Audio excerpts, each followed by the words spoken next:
Yan, ang mga display dito. Yan. 3 araw yan na sunod-sunod na may bisita kami. Yan, nag-ayos kami kagabi.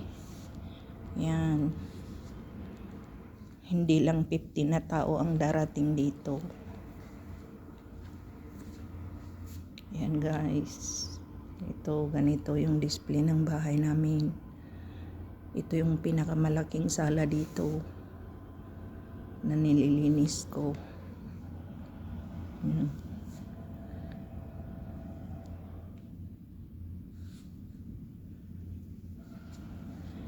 Ito yung mga lagayan ng chocolate. May yan, mga gold.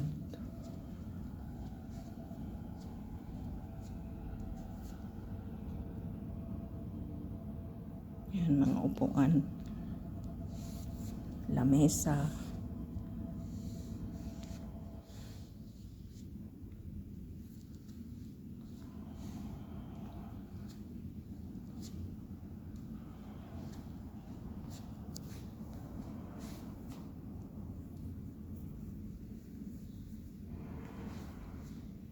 Apat na araw na naman yan.